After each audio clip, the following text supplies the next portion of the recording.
Hola, amigas, and Happy New Year. I'm Ayla, and I'm your Community and Virtual Events Manager here at We All Grow Latina. Thank you all for sharing space with us as we talk about what it really means to listen to your inner voice and why it's so important.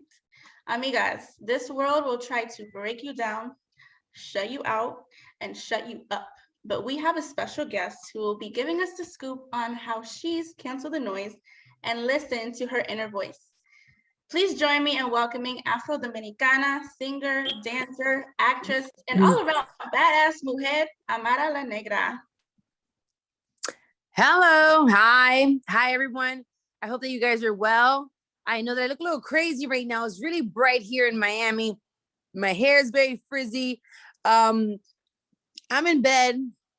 A lot of you may know already, I am pregnant, and I am pregnant with twins. So I am supposed to be doing a bed rest. And I was like, you know what? Even if I'm doing bed rest, I can't miss this conversation. So I'm here. How are you guys doing? Yes. I'm reading all the comments over here. Bella, you're glowing. Muchísimas gracias. Thank you very much. I'm reading all the comments that you guys are writing. So thank you very much. Yes, and thank you for joining us, and thank you for taking this call, even though you are on bed rest. Felicidades on your pregnancy. Thank you. Amara, you are stepping into 2022 with new projects, a growing family, and so much more. And our amigas want to know all about it. So let's get into it. So Amara, in regards to the pandemic, we have used this term new normal, right, to describe the changes that we see externally in our communities. But the internal changes have been just as life altering. And so what is the word that you've decided to cancel in your mind? And what word are you replacing it with in the new year to support the mujer that you are evolving into? I don't know if it's specifically a word per se that I've decided to cancel. But I know that I am naturally a very giving person, and I always give so much of myself. And I think that a lot of times people don't understand that as an entertainer, your job is to give. You give your energy, you give your music, you give your art, you give your personality, you give your story, you give. And a lot of times, no one, in my case, really bothers to pour back into me. I'm the giver. So sometimes even when I come home, I would love to be able to have someone pour into me, or even if nobody pours into me, just being able to distance myself. And in order for me to do that, I definitely have to learn how to say no. So if I had to say a word, I would say replacing, yeah, sure, I'll do it. Oh yeah, there's no problem, I got it. Even if I can't do it, I'll go out of my way just because I want. It's the Libra in me, just because I want to make everybody feel happy and comfortable and Yeah. take confrontational. So I would say just being able to say no for the better of me, for my state of mind, just for me, just learning how to say no. I can't do it, I won't do it, I won't tolerate it, I won't accept it. The price has gone up. I no longer do what I used to do. So just being able to modify those things, I think is important. Absolutely. The boundaries, saying no with the period, not having to give an explanation. So thank you for sharing that. Also, Libra gang over here. Yes. So as an Afro-Latina, you have had to fight your way into spaces in the entertainment industry that, has tried to shut you out of. And instead of letting this break your spirit and hinder your success, you've used it as ammo to really power your way to where you are now. So my question is, have you always embraced your Blackness, or was there like a defining moment within your career or even before your career, just in your life, where you had to come to terms with what your Blackness meant to you? I don't, sometimes these type of questions is very hard to answer, because it's like when they ask you, how does it feel to be Black? I don't know. I was born Black. I've always seen I've never had another option or another choice. Like I've always seen myself in the mirror and I knew that I was Black. I, saw my mom and she's Black. My dad's Black. Everybody's Black. Like it was never like, was it weird or was it different, to accept your Blackness? It was like, no, it wasn't about me. It was about those that saw me, the way that others perceived me. I'm okay with being Black. I'm okay with Right. being Latina. I'm okay with being Dominican. I'm okay with me. I don't got a problem with me. It's the people that have a problem with me that is Yeah. a problem to me. So, so having to, accept who I am as a Afro Latina was never an issue. It was just about the people, the comments, the she's pretty for being black, or are you sure you're Dominican mixed with what? Or, that you do your nose, or your features don't match your blackness, or, let me touch your hair, or did you get your butt done because, you have a big ass? And it's like, no, it's genetics. I'm black. It's my ancestors. Right. It was just the ignorance of all those petty questions consistently. That was, the issue. The issue was not being accepted. So even within my own community, because Latinos a lot of times don't want to talk about it. We can be very racist. We're like, no, we're not. Yes, we are. Yes, we are. We don't want to be around the darker group. That's not where we're trying to mix. It happens in the Latino community. It happens in the African American community. It happens in the Caribbean. It happens in many parts. It's colorism.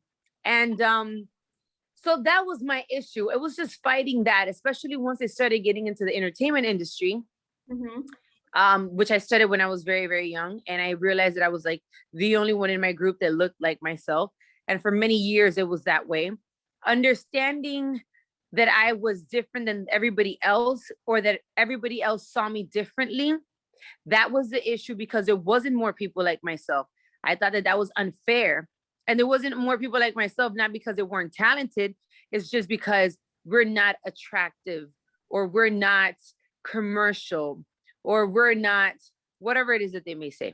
So, like I said, the issue was never the way that I accepted myself.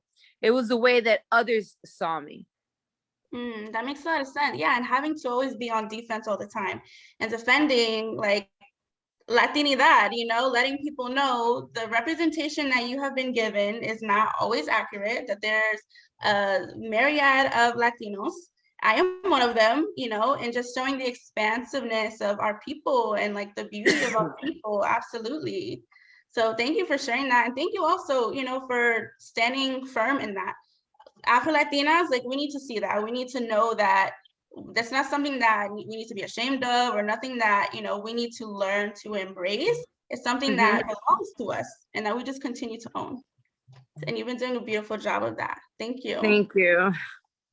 So you've been really transparent about your pregnancy and, the fact that you'll be raising two beautiful twin daughters as a solo mama. And I just want to say again, congratulations. Thank you. I was having a conversation with someone the other day, and they said something that really like shook me.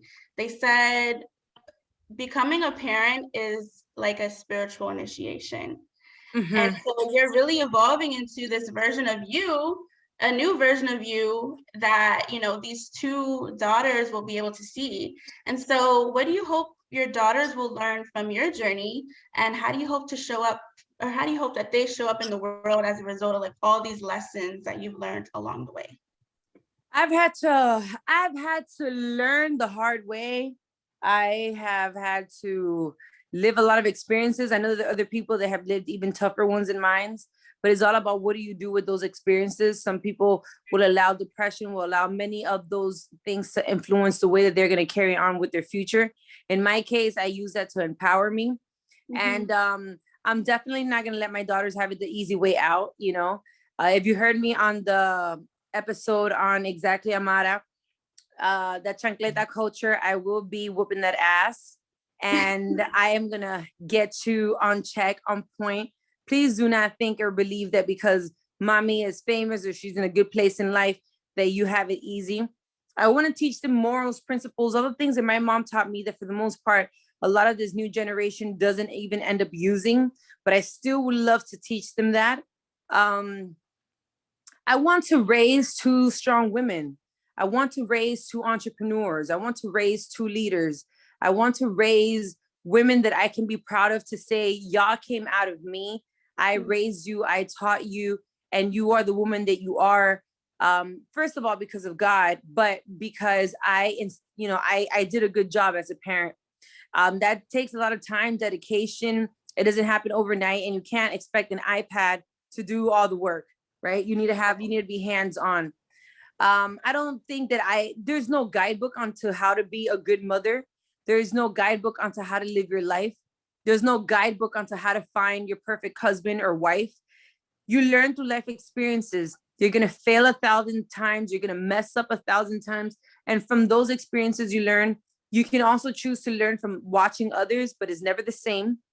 It's never the same because everybody has an opinion. Everybody has something to say till you're the one in those shoes. And then you could be like, oh, okay, so I feel where you're coming from. Maybe it wasn't the way that I thought.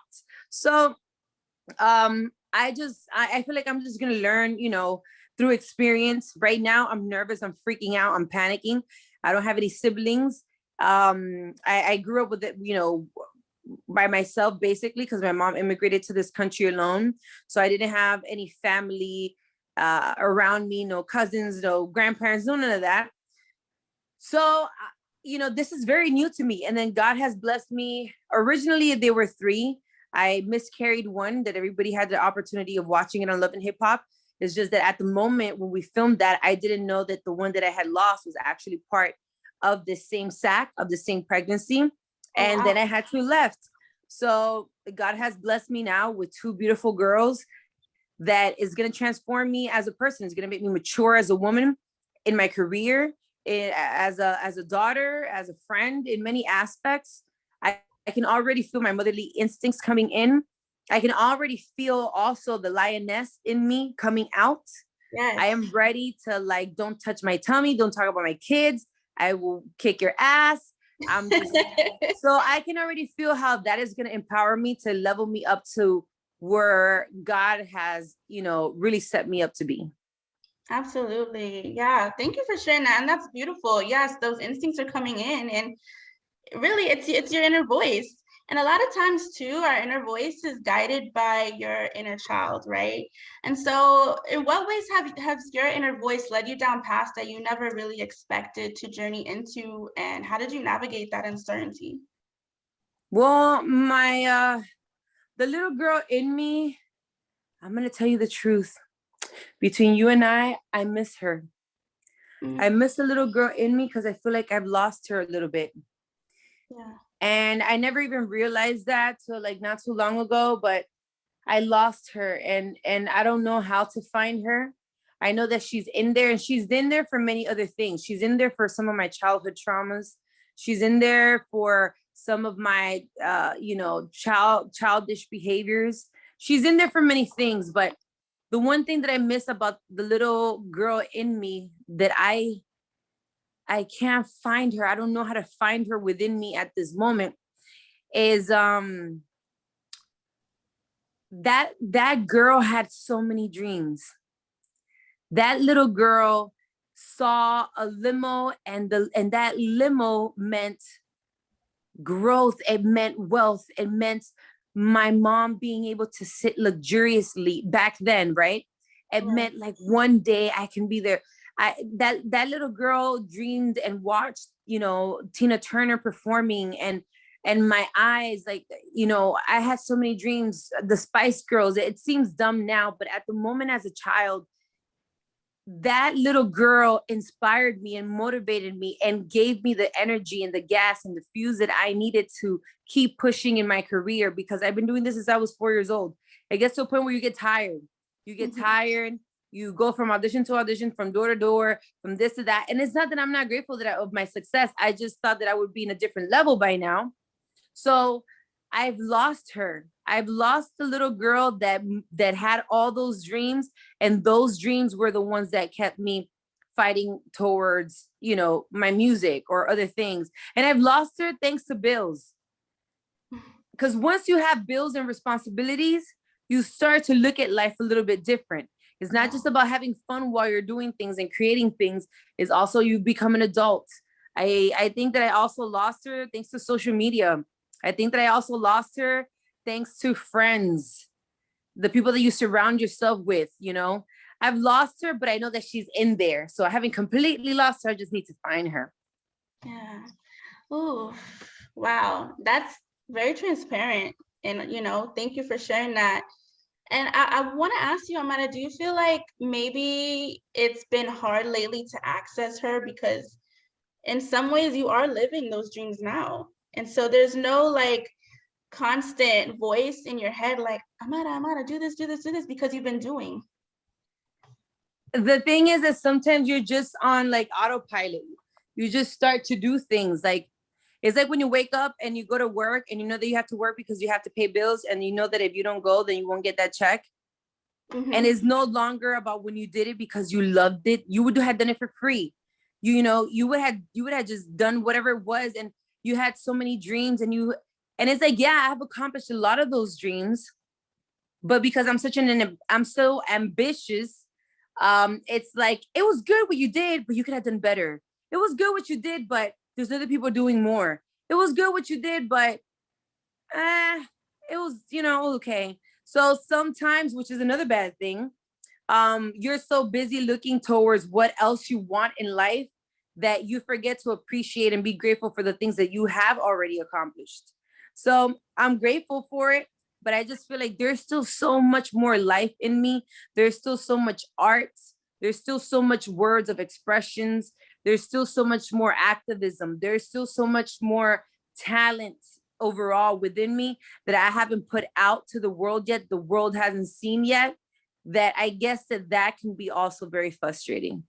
But it goes back to that spiritual initiation, right? Like you're evolving, and right now you are cultivating life in your womb. Yes. And when you give birth to those babies, when you give birth to those daughters, you're also giving birth to a new Amara, Yes, and most so definitely. there's this possibility that, once you have your outer children, your inner child is going to emerge again because of them. So there's also the possibility there's still more to Amara. You're just evolving. I agree 1,000%. I think, like I said before, I think that they will give me that energy and that vision that I used to have with my inner child, because they will be that fuse. They will be my biggest motivation to know that I have two babies that look pretty much almost the same. They came out of me that need me, they need of me. This is very new to me, but I've heard it's the most beautiful thing, the most beautiful experience, and I can't wait. And we can't wait to witness it. And thank you again for sharing that transparency with us. Of course. Well, I want to shift gears a little bit because you are wrapping up your very first season of your new talk show, Don't Cancel Me, on TV, Felicidades. Gracias. And the show focuses on topics that really can be deemed sensitive or controversial in today's political climate. You talk about race and colorism, you talk about body image and beauty standards. So why did you feel this show was so necessary right now, especially in our political climate where like any joke is turned into something so, you could be canceled, right? So why did you feel this show was so necessary now? And why are these touchy conversations crucial? I feel that, don't cancel me, but I feel like my generation is lost. I feel like my generation is lost. And it's not that I'm the savior. It's not that I'm the girl, oh, she has the answer. No, I don't. But in comparison to other eras, I feel like my generation we lost. When I say we're lost, I mean that we're lost in many aspects. When you look back into the days when they were like the Black Panthers, Martin Luther King, or whatever organization, people used to fight together. People used to come together, and I feel like we no longer come together. We come together for trends. We come together for what's happening and popping in the moment. We don't come together really trying to make a difference for the future. We don't really come together, in my eyes, for the most part. And I'm not a fan of generalizing, but we don't really come together thinking about one day I will have children, because we're so busy in the me era. It's about me right now. It's me. It's not about us. It's not about we. It's not about family. It's not like back in the days, our ancestors would die to have a piece of land, but not just because of them, but because they would be able to leave that to their children, and their children would have children, and so on. And it created some sort of generational wealth overall. So I feel like we have become lost in the it right now and what's happening right now in the I'm gonna be mad at you because you said something that I didn't like, or I don't even know why I'm mad at you, but I know everybody else don't like you, so I'm just gonna, I'm gonna add something on these comments, and I don't even know what you said, but I read the comments and I see everybody's hating, so I'm just gonna tag along. So we are in the cancel culture era. We are in a very sensitive era where everybody has an opinion. And a lot of people are so busy having an opinion that you're not busy understanding what you're listening to. You're not even getting the point. And just because I disagree with what you said doesn't mean that I dislike you as a person. It just means that I don't agree with what you said. So right now we can literally cancel someone that has done great things in their life, great things for the community for one moment. And it's like, okay, what about everything else that they've done? What about the good? But we're so busy just looking at the bad. So Don't Cancel Me came about because I wanted to be able to have a space, which by the way, I'm so grateful for Fuse. Fuse allowed me to have a platform where I can be open and honest, transparent, zero taboo. Like, let's talk about things the way that it is. Like, let's not sugarcoat it. It is what it is at the end of the day. And they allowed me to be able to literally talk about anal sex, to talk about the sex industry, to talk about immigration, to talk about finance, to talk about, body shaming, to talk about all types of things that need to be spoken about, but not cutesy, but the truth. Like, so yeah, basically I wanted to do something where it was like, you know what? You can give your opinion, you can state how you feel, and you won't get canceled. Just talk to me. Just let me understand. And also, it gave me an opportunity to be open-minded while I listened to a lot of my guests and put myself in their shoes. And I learned a lot. If you sit down and shut up and you sit down with an open mind, you can actually learn a lot instead of judging. And even if I disagree with you, I still do my best to learn something out of that conversation. Absolutely. Yeah, I've been watching and they've same. Like if I just shut up and just listen, there are things I'm going to learn about topics that I thought I had a stance on. It's about being open-minded. Has there been an episode that really shook you or that you resonated most with? There were two, and I always talk about those same two because it was this is my first season. I feel like there's still a lot of things that I would like to discuss and talk about. But for my first season, I would say the LGBTQ episode that we did was it was touching. It was touching. I've always been a fan and a supporter of the community. They've always backed me up, and I've always been there for them. But it was just different because I had an opportunity to sit down and just see the pain and the hurt and the tears in someone's eyes, talking about their experience with their family, the way that they were mistreated. But it was we've heard about it, but it was just sitting there looking eye to eye, heart to heart, and feeling your pain. Like your own mother, your own father looked at you a certain type of way. You go outside and your parents are the ones that are supposed to protect you. When you're scared, the first thing that you look for is your mom or your dad. It's our natural instinct. And to know that you don't have that backup is painful. And to know that when you go out to the streets, everybody has something to say and whisper is painful. And to see and know that just because of your sexual preference, you can get jumped, you can get beat up, you can get killed. They're not even judging you as a person or your abilities or your talent or anything. It's just based off your sexual preference. It was just so much. And also understand that when we do these interviews, we film for hours. It obviously has to get edited into a smaller amount of time. But all the things that we got to talk, conchale, like I felt it. And I was just like, damn, like sometimes we can be so ungrateful and not even know how good we have it. But then I also had the sex and relationship episode where we got to talk to Ali Ray, which is one of those OnlyFans major VIP exclusive talents, influencers. And I had my own perspective on the girls that do these type of OnlyFans pages. Like she don't want to work.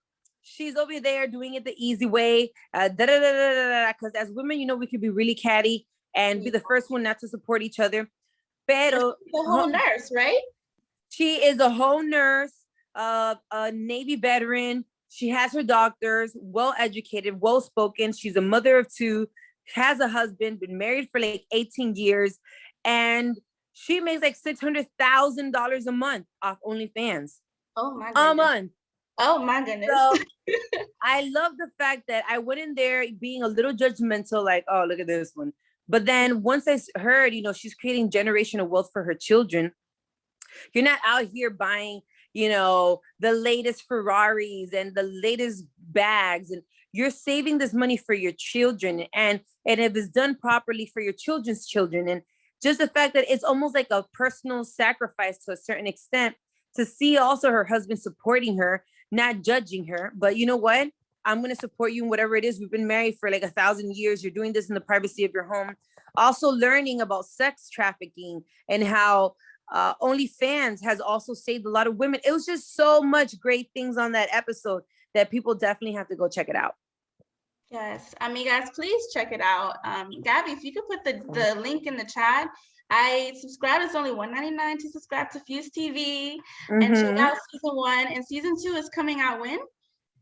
I don't know, but I hope that we start soon. Well, I hope so too, because these conversations have been, so on point, so eye-opening. And how beautiful it is to have these conversations and not worried about, I'm going to get canceled. No, just listen to my story. Listen to what I have to say. Listen to this perspective that you may have no knowledge about. You might think you do, but you don't. Just listen. And just how world changing that can be just by having an open mind, an open heart, right? Yeah. And so, you know, you've been doing all of the interviewing and learning about other people, but there was one episode with Sherelle Rosado and former NFL player Jay Ajay, and you talked about being homeless at one point. So how did you go from homelessness to now owning several investment Airbnb properties, in addition to your career as an entertainer? Can you talk about that journey and some of the voices that you had to cancel out in your mind and externally to stay focused? Definitely not hoeing, definitely not scamming, definitely, you know what I'm saying? Like, not doing none of that. Okay. Shout outs to the people that do it. If it works for you, hey, do what you do. But in my case, it was more about okay, so if I learned anything, girls, and I'm only gonna talk from my own personal experience, never put all your eggs in one basket. Never believe 1,000% in all the words that a man may tell you. Even if you're in love, always keep one eye open because you never know what can happen.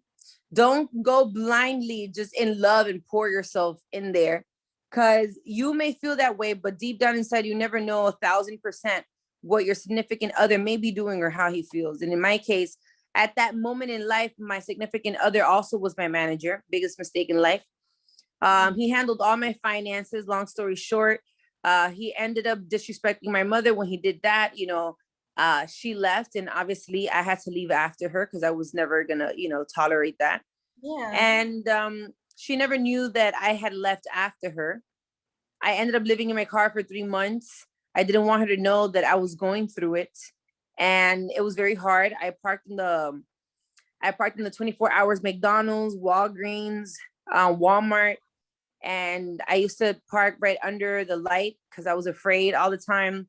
At nighttime, I would, you know, go into the bathroom and clean up with wipes, and I had garbage bags of clothes and things in the trunk. You know, it was like an SUV. And nobody believed, you know, when I told the story later on, nobody believed me because I was at that moment one of the hottest Dominican artists in the Dominican Republic. I had my song I, which was very well known at the time. And it was hard. And people automatically expect, well, you're pretty. How come you didn't find a guy? Or you're pretty, you know, you have a fat ass. So what happened? Or, you know, pretty girls don't go homeless. And I'm like, that's not necessarily true. I was raised differently. I was raised to work. And that was what I was going to do. I didn't want to do it, you know, another way because I'm very prideful. But long story short, I was given the opportunity during that time. I was able to pay for my phone, gas, and like $1 hamburgers for like a second because I had a little bit of money saved, but it wasn't enough to survive in a car for 3 months. I tried not to drive too far. You know, it was a very tough moment in my life, but thank God to those experiences. You know, Papa Dios es tan grande. God is so big. Que I feel like now that I'm in this place in life, He purposely did that to me. I had to go through that. I had to go through that so that I could never be homeless again. I had to go through that so that I could understand the necessity of understanding finance, of being independent, of not believing everything that I'm told when it comes to money, of of many things. Then while I was there, I got a call from Enrique Santos. He's also very well known in our community. And he was like, Mira, Mara, are you busy right now? Listen, I'm starting a new TV show. Back then it was Telefutura. Today it's called Unimas. And we're doing a TV show and we're looking for a co-host. And I think you would be great. When he told me how much they were going to pay, I saw heaven. I said, yes, I'll do it. I will do it. No worries. So I used to drive almost like 45 minutes to an hour every day to work and then another hour to come back, saved up the money. I even borrowed a little bit of money. Then I was able to get an apartment and then my mom and I moved in together. And life kind of started changing after that. But that experience, long story short, motivated me, to later on in life get into real estate.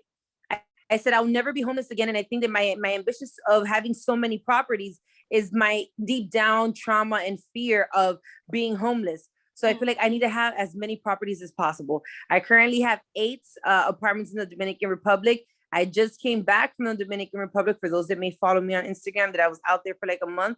I literally just bought 2 acres of land with a beautiful villa, and I will be renting that as well. Todo es for my children. So yes. I'm a big believer in generational wealth, and I think real estate is one of the best ways to do it. I think there's many things, many possibilities, many things that people can do, but are fearful of doing it because they don't understand. And you really don't need as much money as you may think. It's just the lack of knowledge, because in this country, we're taught algebra, we're taught many other things. What we're not taught is money. So, that's another story. Well, snaps to you. You're getting a lot of love in the comments of people just calling you resilient and poderosa. And, those 3 months that you were in your car, you didn't know that call was going to come. You had no sense of like how long this season of life was going to take. So what was it that was keeping you going? What was it that was keeping you like so focused on not being brought down by that? My mom, guilt.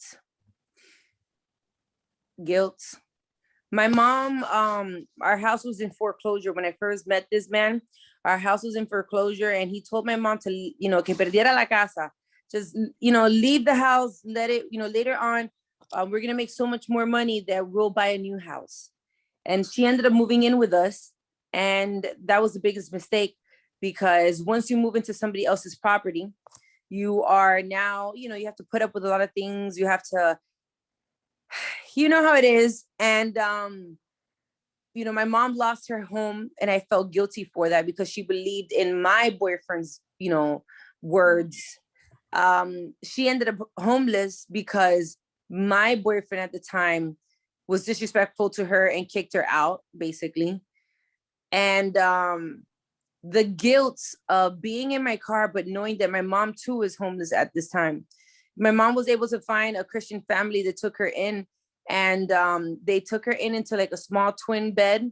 And, later on, I eventually went and I asked that family if they would, let me sleep there with my mom, because I was just so tired of sleeping in the car for months. I just couldn't do it anymore. But porque Dios siempre está con uno, amen.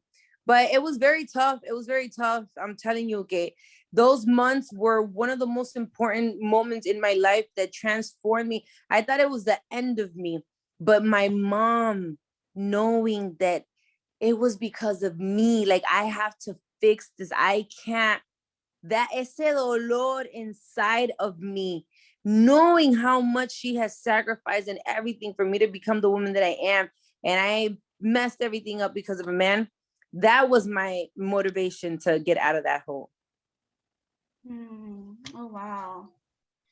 And Yeah. what would you tell yourself, your younger self in that season, in those moments of uncertainty, knowing what you know now, knowing that things were going to change and that it really wasn't the end of you? What would you tell that version of Amara? I would say, I hope you learn your lesson. Keep your eyes open. Yeah. Stop. I know it's the Libra in you. You want to love everybody and everything's about love and everything is like, butterflies, but not everybody's like you. Not everybody has good intentions. Don't always trust completely with your eyes closed. Learn about money. When there's money involved, it doesn't matter how much you love someone, whether it's your family, whether it's your man, whether it's whatever. When there is money involved, a lot of things can change. People will change, unfortunately. And that may include if they have to drown your ass so that they can survive, that's exactly what they're going to do. So it's important to learn about money, to learn about your taxes, to learn where your money is going, where it's headed, what expenses, what profit, just overall. So I would say that, and y nada, pa'lante, keep pushing. So más pa'lante vive gente, you're young, and you can do it, and I did it, for sure. Pa'lante, siempre pa'lante. Yeah. Thank you. And amigas, I hope this is a lesson, anytime you're feeling like this is the end of you, that it really could just be the beginning. It really could just be the beginning. And when it's dark and you think you're being buried, no, you're being planted. You're being planted and catapulted into something so much better beyond you can even imagine. If anything, I would say this: when things are really bad, it's not so much about God is preparing you for better things. Of course, God is preparing you for better things, but at the moment, the question shall always be, God, what are you trying to tell me? Like, when things are really, really bad, it doesn't matter how bad it is. What are you trying to tell me? Because God will give you signs. God will send people to tell you things, and it's up to you to understand what the message was. A veces you could be in a space where people are talking and it has nothing to do with you, but it connects directly with you.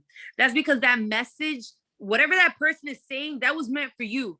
There's a reason why you were standing there. There's a reason why you were there in that moment.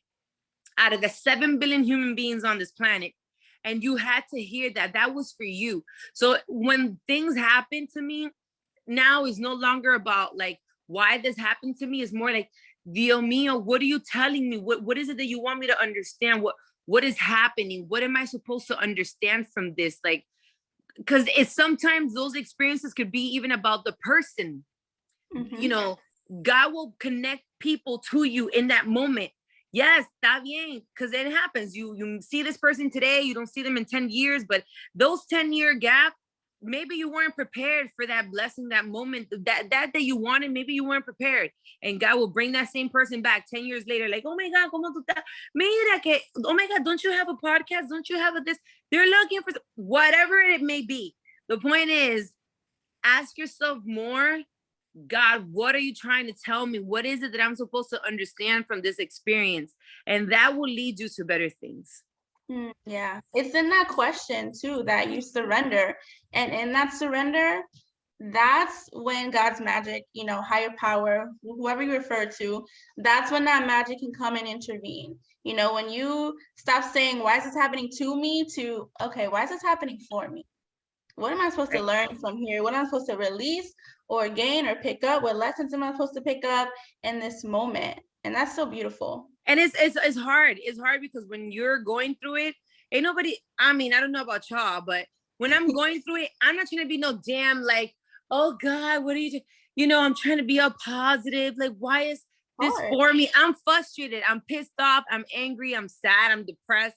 I'm all types of emotional. I'm not trying to be in that moment, but after so many experiences, because that's what age is about. Age is about experience. It's not even about, oh, que está vieja, or you're young or you're old. It's about age is about experience. I know a lot of people that are older than me, but don't even have half of the experience that I have in life. So age is about experience. It's the experience of understanding that at this point, when things happen, mira, I'm a single mother now of 2. And it's my first time. In my world, I wanted to get married first. You know, my white dress, I wanted to do it right. And I felt so guilty and I was so angry because I felt like I fucked up. I didn't do it right. I messed up. That's it. Like my vision of what I wanted is gone. Why him? You know, what, God, why are you trying to, out of all the men that I've met in my life, you know, men that have proposed, men that probably loved me sincerely, and I just, you know, out of many things, why him? What are you trying to make me understand? Why at this moment in life? Why not a year ago? Why not 2 years from now? You know, is it meant because I am meant to mature and grow at this moment for what's to come? It's, you have to auto-analyze yourself. That's the thing. We need to take some time for ourselves to, tú sabes, analizarse uno mismo. Sometimes we want to blame the world, we want to blame everybody, but it's really up to us. Like, you need to take that time for you. So true. Sometimes those questions, you don't get the answer right away, and sometimes never. Sometimes never, and you just have to be okay with that and keep it moving. Yeah, for sure. That's how it is. We're gonna take some questions from the audience now. There's a question here from Kay Lopez. And Kay, if you can join the virtual stage, come off mute. Hi everyone, hola, espero que todo el mundo esté bien. ¿Cómo están? Bien, bien, muy linda. Bien, que Dios me la cuide, que me la bendiga siempre, Amara, and the rest of this beautiful tribe here.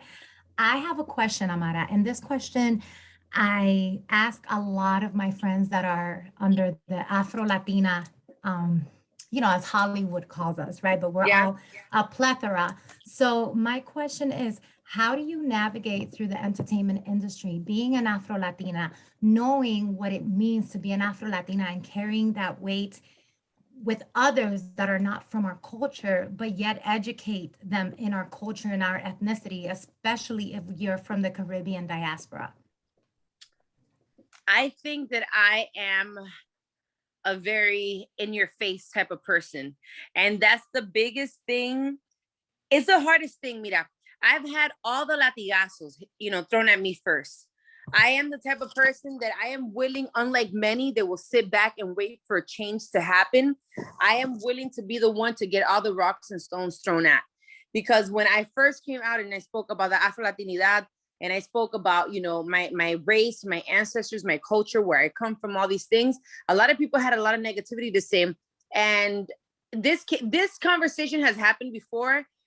I feel that I have been impactful in my generation since, you know, I don't know, since Love and Hip Hop came about. And I was given the opportunity to talk about, you know, how the Latino community also suffers racism.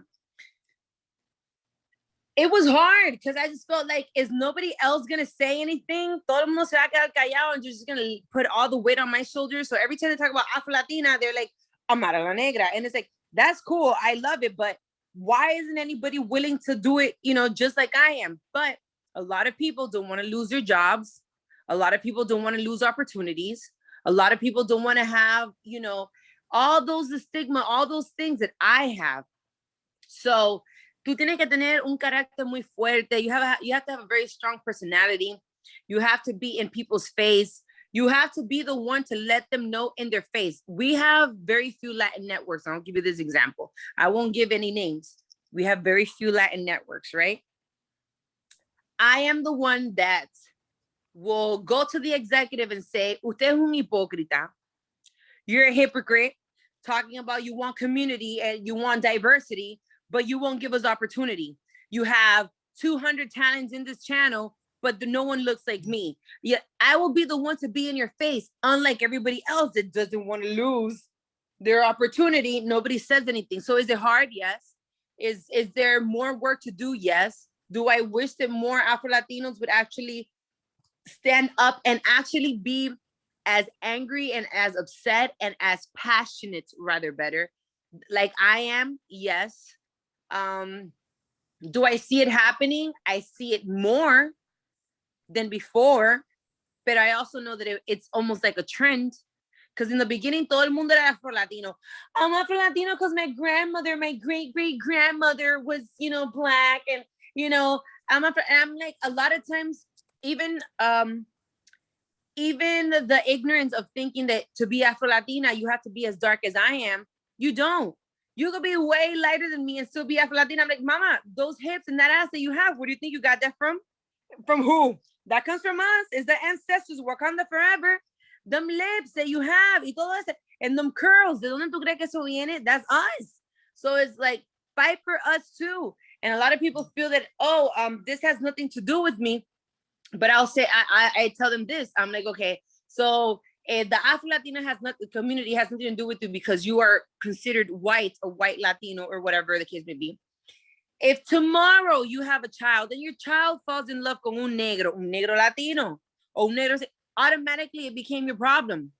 We are a community. We're all one. We all have to fight for each other. We all have to support each other, especially because we're minorities. So that's what I definitely want to have, is like, have more allies.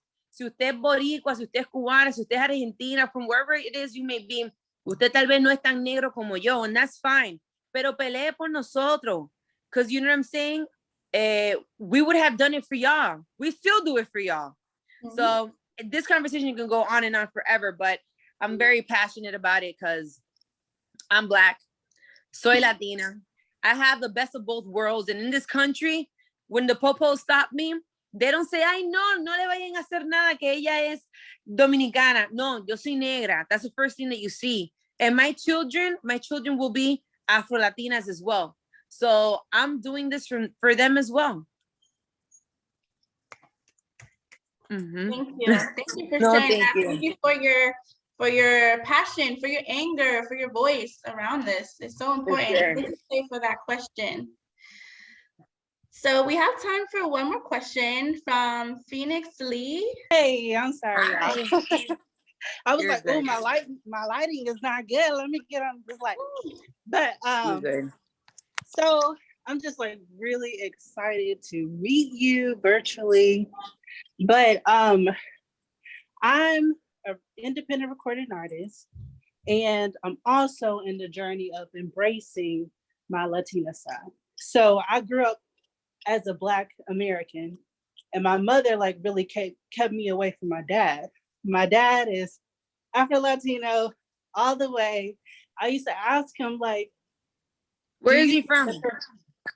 So Puerto Rico.